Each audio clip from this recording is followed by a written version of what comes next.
नमस्कार, स्वागत करता हूँ आपका आपके अपने यूट्यूब चैनल टीचिंग अड्डा 2.0 पे। आप सभी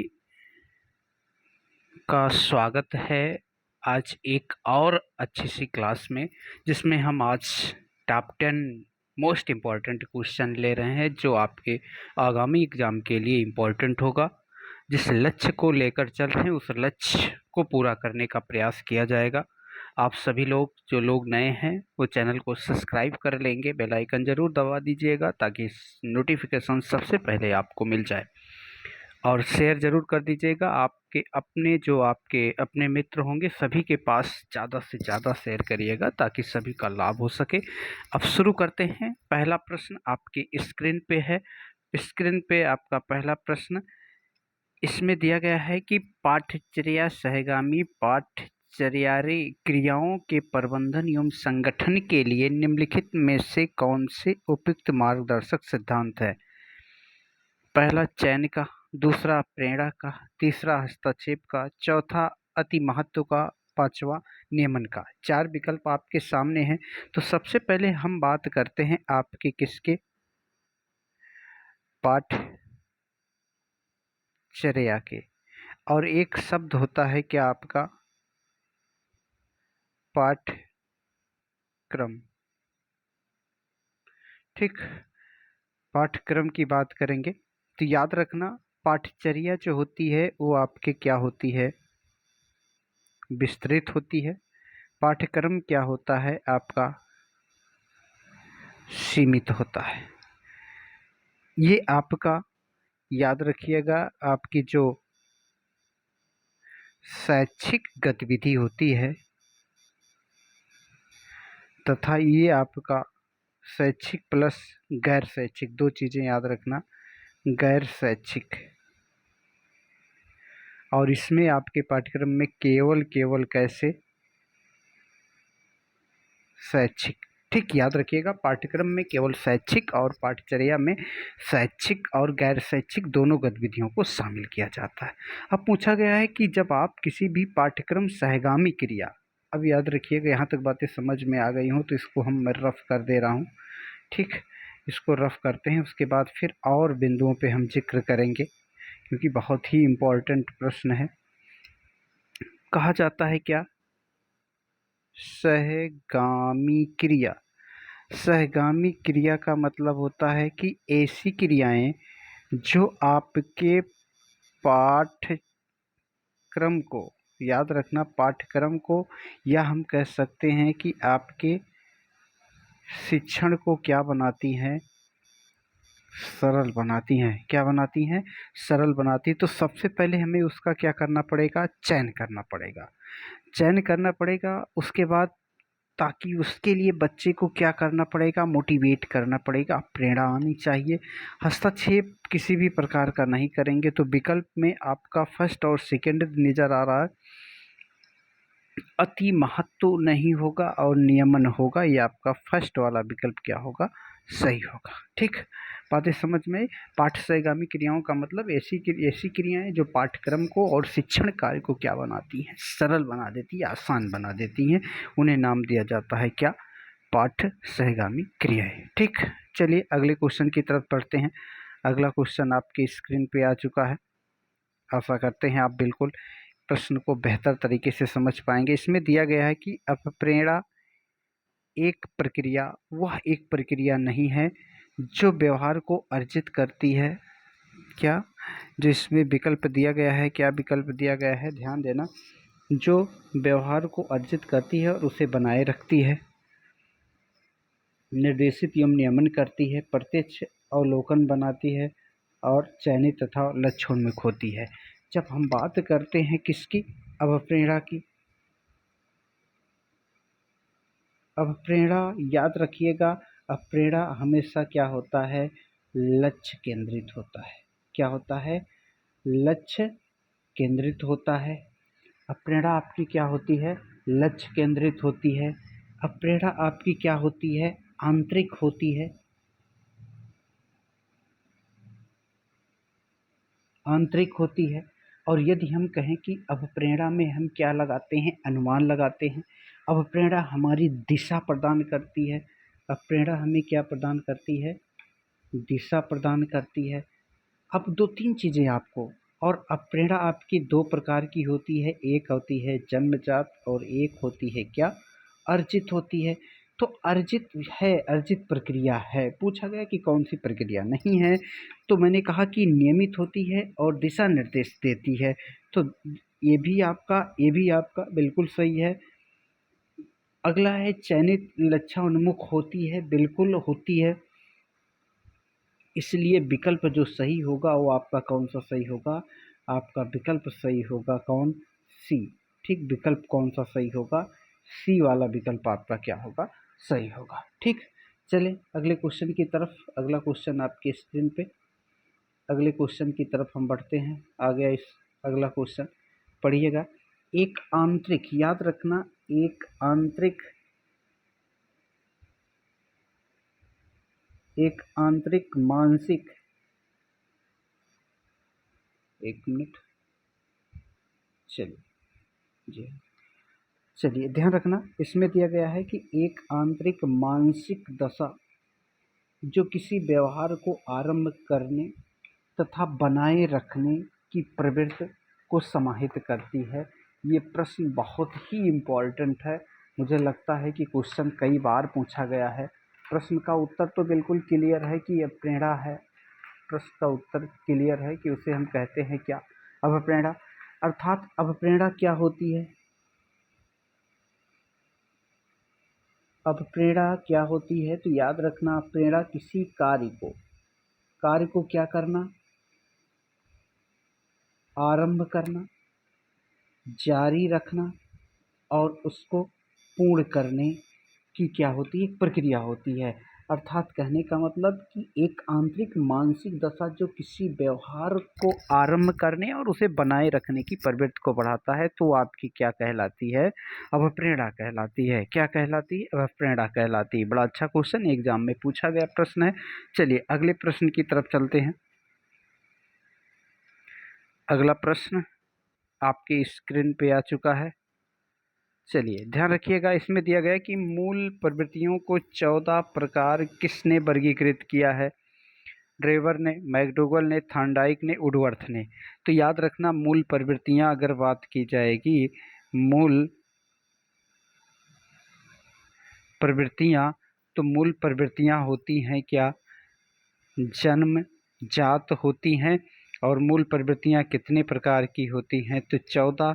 किसने बताया था? तो बताइएगा, मैकडोगल ने बताया था। ठीक, किसने बताया था? मैकडोगल ने बताया था। मूल प्रवृत्तियां कितनी होती हैं? 14 होती हैं। ये किसने कहा था? मैकडोगल ने कहा था। एक अमेरिकी मनोवैज्ञानिक थे मैकडोगल, जिन्होंने बताया था कि मूल प्रवृत्ति कितनी होती है? 14 प्रकार की मूल प्रवृत्तियां होती हैं। और मूल प्रवृत्तियां कैसी होती हैं? तो बताइएगा, मूल प्रवृत्तियां कैसी होती हैं? जन्मजात होती हैं। अब हम आपसे बात करते हैं किसके बारे में? मैकडोगल। मैकडोगल ने, याद रखिएगा, 1905 में पुस्तक लिखी थी। 1905 में एक पुस्तक लिखी थी जिसे कहा जाता क्या? Outline of psychology. और मैकडोगल को जनक माना जाता है प्रेरकीय, इसी को कहा जाता है क्या? हार्मिक संप्रदाय। ठीक, याद रखना, प्रेरकीय संप्रदाय या हार्मिक संप्रदाय का इनको क्या माना जाता है? जनक माना जाता है। किसको? मैकडोगल को। ठीक, याद रखिएगा, ये क्वेश्चन आपसे पूछा जा सकता है और ये पुस्तक पूछी गई है, याद रखिएगा। चलिए क्वेश्चन नंबर 5। अब प्रेरणा का परिणाम है लक्ष्य केंद्रित व्यवहार, अनिर्देशित व्यवहार, उत्तेजनापूर्ण व्यवहार, समस्या समाधान की प्रवृत्ति। अभी हमने जिक्र किया, जब भी नाम लेते हैं किसकी? अब प्रेरणा की। याद रखना, जब भी हम नाम लेंगे किसकी? अब प्रेरणा। तो अब प्रेरणा हमेशा होती है क्या? आपके लक्ष्य केंद्रित होता है। क्या होता है? लक्ष्य केंद्रित होता है। इस प्रकार आपका जो विकल्प सही होगा वो कौन सा सही होगा? 5वां सही होगा, क्योंकि प्रेरणा हमेशा क्या होता है? लक्ष्य केंद्रित होता है। एक चीज़ और याद रखना अप्रेरणा के बारे में कि अप्रेरणा क्या होती है, प्रक्रिया और परिणाम दोनों होती है। प्रक्रिया और परिणाम दोनों होती है क्या? अब प्रेरणा जब भी बात करेंगे किसके? अप्रेरणा की, तो प्रेरणा प्रक्रिया व परिणाम दोनों होता है। और याद रखना अप्रेरणा का जन्म किसी न किसी किससे होती है? आवश्यकता से। अर्थात अप्रेरणा जन्म लेती है आवश्यकता से, अप्रेरणा समाप्त होती है किससे? आवश्यकता की पूर्ति से। ठीक, चलिए अगले क्वेश्चन की तरफ चल रहे हैं। अगला क्वेश्चन आपके स्क्रीन पे आ चुका है और बिल्कुल ध्यान दीजिएगा प्रश्न को। इसमें दिया गया है क्या? प्रश्न आपके सामने है। प्रश्न में दिया गया है कि मैस्लो का सिद्धांत पर आधारित है। किस पर आधारित है? भावना पर आधारित है और इच्छा पर आधारित है, आवश्यकताओं पर आधारित है और या कार्यों पर आधारित है। तो याद रखना इन्होंने मूल प्रवृत्तियों का सिद्धांत दिया था। क्या दिया था? मूल प्रवृत्तियों का सिद्धांत दिया था। और ये जो आपकी मूल प्रवृत्तियां हैं, याद रखना मूल प्रवृत्तियां जो होती हैं ये आपकी होती हैं क्या? जन्मजात होती हैं। अर्थात इन्होंने बताया था किसके बारे में? अब अप्रेरणा का भी सिद्धांत दिया था। अप्रेरणा का सिद्धांत की बात की जाएगी तो आवश्यकता पूर्ति का सिद्धांत, आवश्यकता पूर्ति का सिद्धांत। और आवश्यकता पूर्ति अर्थात इसमें एक शब्द आया क्या? आवश्यकता। यदि आपसे पूछा जाएगा अप्रेरणा की, अभी मैंने जिक्र किया था, अप्रेरणा की शुरुआत किससे होती है? तो आप कहेंगे आवश्यकता से होती है। अप्रेरणा पूर्ण कब होता है? तो याद रखना अप्रेरणा आवश्यकता की प्राप्ति या पूर्ण होने पर क्या होता है? अप्रेरणा समाप्त हो जाती है। पूर्ण होने या कह सकते हैं कि क्या समाप्त कब होती है? तो ये चीज़ें याद रखना, इसलिए आपका थर्ड वाला विकल्प क्या है? सही है। ठीक, चलिए अगले क्वेश्चन की तरफ बढ़ते हैं। क्वेश्चन नंबर 6, छोटा सा सेशन है। अगर समझ में आपको आ रहा, अच्छा लग रहा है तो आप शेयर कर दीजिएगा, लाइक कर दीजिएगा। जो लोग नए होंगे चैनल को सब्सक्राइब भी कर लीजिएगा, ज़्यादा से ज़्यादा लोगों के पास भेजिएगा ताकि अधिक से अधिक लोग इसका लाभ उठा सकें। ठीक, चलिए प्रश्न नंबर 7, मैकडूगल के अनुसार प्रत्येक मूल प्रवृत्तियों का संबंध किससे होता है? संज्ञान से होता है, संवेग से होता है, संवेदना से होता है, चिंतन से होता है। संज्ञान की हम बात करते हैं तो याद रखना संज्ञान का मतलब किसी चीज़ के ज्ञान से होता है, इसलिए इसका संबंध किससे होता है? आपके मानसिक विकास से। किससे? मानसिक विकास से होता है। संवेग व्यक्ति की क्या होती है? उत्तेजित दशा होती है, उसे संवेग कहा जाता है। संवेदना क्या होता है? तो याद रखना संवेदी यंत्रों से प्राप्त सूचना को क्या कहते हैं? संवेदना कहा जाता है। चिंतन की बात की जाती, चिंतन एक कैसी क्रिया है? तो बताइएगा, एक मानसिक क्रिया है। कैसी क्रिया है? मानसिक क्रिया। तो मूल प्रवृत्तियों का सिद्धांत, मूल प्रवृत्तियां किस पर आधारित होती? मूल प्रवृत्तियां के कारण व्यक्ति का क्या होता है? व्यवहार परिवर्तित होता है। और ये आपके किससे संबंधित हैं? तो आपके संवेग से संबंधित है, क्योंकि संवेगों की बात की थी आपकी किसने? मैकडूगल ने। ठीक, चलिए अगले क्वेश्चन की तरफ बढ़ते हैं। क्वेश्चन नंबर 8 आपके स्क्रीन पे आ चुका है और चलिए सही प्रश्न का चयन कर लीजिएगा। जो भी जितने भी प्रश्न के उत्तर आपके सही हो रहे हैं सभी पे जो है ज़रूर कमेंट करके बतलाइएगा। है मूल प्रवृत्तियों की एक प्रमुख विशेषता जो पाई जाती है केवल मनुष्यों में, केवल बिल्लियों या चूहों में, सभी प्राणियों में, जो तथा वह जन्मजात तथा प्राकृतिक होती है। दो चीज़ें याद रखना, ये केवल कलाकारों में। आपको पता है कि मनोविज्ञान, याद रखना जब भी आपसे जिक्र किया जाएगा किसका? मनोविज्ञान का, तो याद रखना मनोविज्ञान में जहाँ पर आपको क्या मिले? केवल। तो केवल शब्द हमेशा क्या होता है? नकारात्मक की तरफ ले जाता है। कभी कभी सकारात्मकता भी देखने को मिलता प्रश्न के ऊपर, लेकिन तो जब हम बात करते हैं कि क्या मूल प्रवृत्ति केवल मनुष्य में होती है, क्योंकि यहाँ दिया गया केवल मनुष्य में, क्या केवल बिल्लियों में होता है या चूहों में होता है? केवल कलाकारों में होता है, बल्कि मूल प्रवृत्तियां सभी की होती हैं, क्योंकि व्यक्ति का व्यवहार, याद रखना, व्यक्ति का व्यवहार किस पर आधारित होता है? तो उसकी आपकी मूल प्रवृत्तियों पर आधारित होती है। क्योंकि मूल प्रवृत्तियों के विकास के कितने पक्ष हैं? तो याद रखना 3 पक्ष होते हैं। एक आपका क्या होता है? ज्ञानात्मक पक्ष होता है, एक भावात्मक पक्ष और एक आपका क्रियात्मक या मनोक्रियात्मक होता है। किसी चीज का ज्ञान होना, उसका बोध होना और उस पर क्रिया करना। इसलिए आपका जो विकल्प सही होगा वो विकल्प कौन सा?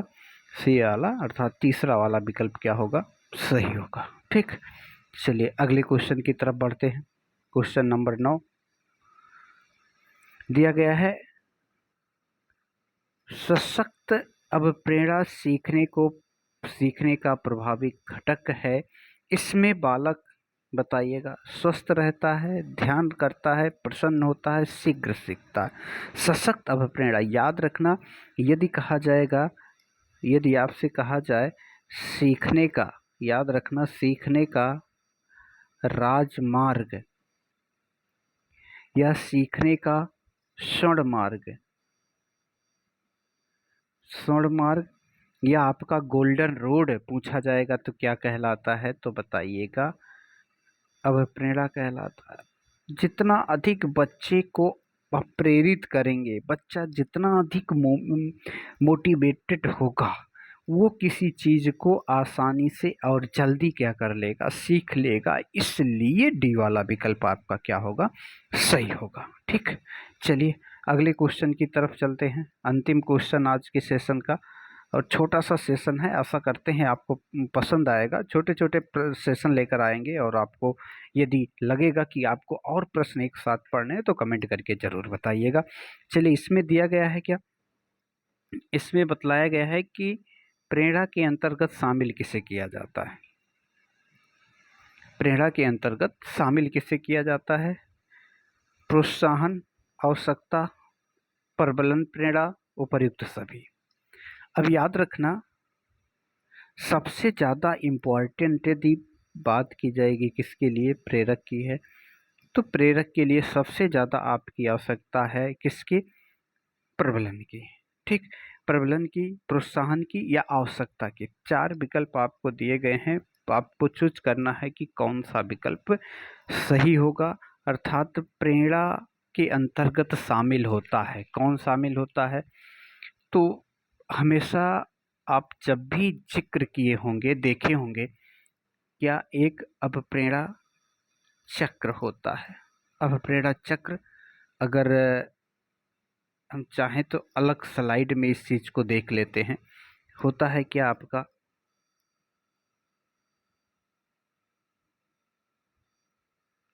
अभिप्रेरणा चक्र। अब प्रेरणा चक्र की बात करते हैं तो ये आपका क्या बनता है? प्रेरणा चक्र बनता है। सबसे पहले क्या होती है? आवश्यकता होती है। तो आवश्यकता शब्द आपको मिला कि नहीं मिला? बिल्कुल। फिर उसके बाद आपका क्या होता है? अंतर्नोद होता है। अंतर्नोद जिसे हम क्या कहते हैं? चालक कहते हैं। इसके बाद आपका उद्देलन होता है। उसके बाद लक्ष्य निर्दिष्ट व्यवहार होता है। आपका क्या होता है? लक्ष्य निर्देशित व्यवहार होता है। ठीक, उसके बाद उपलब्धि होती है। उपलब्धि होती है। उसके बाद आपके उद्देलन में क्या आएगी? कमी आएगी। ये बातें किसके द्वारा कही गई? तो याद रखना, ये बातें आपकी किसके द्वारा?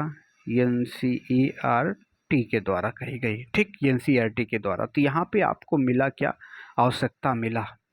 आवश्यकता मिला, उद्देलन, लक्ष्य केंद्रित व्यवहार। एक और चीजें याद रखना जो सामान्य रूप से आपके किस पे जिक्र किया जाता है? सोपान की बात की जाती, तो सबसे पहले आना चाहिए क्या? आवश्यकता। आवश्यकता के जस्ट बाद क्या होगा? अंतर्नोद होगा। अंतर्नोद के जस्ट बाद क्या होगा? अभिप्रेरित व्यवहार होगा। अभिप्रेरित व्यवहार के जस्ट बाद क्या होगा, प्रोत्साहन होगा और फिर आपका क्या मिलेगा, लक्ष्य की प्राप्ति। लक्ष्य की क्या होगी, प्राप्ति। ठीक बातें समझ में आ रही। तो आवश्यकता हमें मिल गया, प्रोत्साहन हमें मिल गया, अब प्रेरित व्यवहार हमें मिला, लक्ष्य प्राप्ति। ये 3-4 चीजें याद रखना। जहां अब प्रश्न में पूछा क्या गया है, प्रश्न देखिएगा, इसमें प्रोत्साहन मिल गया रहा, प्रबल प्रेरणा रहेगा तो व्यक्ति कार्य करेगा। इसलिए आपका विकल्प कौन सा सही होगा, डी वाला विकल्प क्या होगा, सही होगा। ठीक, कौन सा, डी वाला विकल्प सही होगा। ठीक, कोई दिक्कत यहाँ से। चलिए याद रखिएगा, ये था आज का हमारा सेशन। आशा करते हैं आपको पसंद आया होगा। ऐसे ही आप छोटे छोटे सेशन यदि पढ़ना चाहते हैं तो आप मेरे चैनल को सब्सक्राइब कर लीजिएगा, बेल आइकन जरूर दबा दिया जाएगा ताकि नोटिफिकेशन आपको सबसे पहले मिले। चल, फिर आज की क्लास से हम आपसे अलविदा लेते हैं, क्योंकि कल फिर हम एक नए क्लास के साथ एक और महत्वपूर्ण प्रश्नों की श्रृंखला लेकर आएंगे। आप हमारे साथ इतने समय तक बने रहे, आपको मेरे साथ बने रहने के लिए बहुत बहुत धन्यवाद। आप फिर मिलते हैं एक नई ऊर्जा, नई उमंग के साथ नए सेशन में। तब तक के लिए आप सभी से अलविदा लेते हैं। नमस्कार।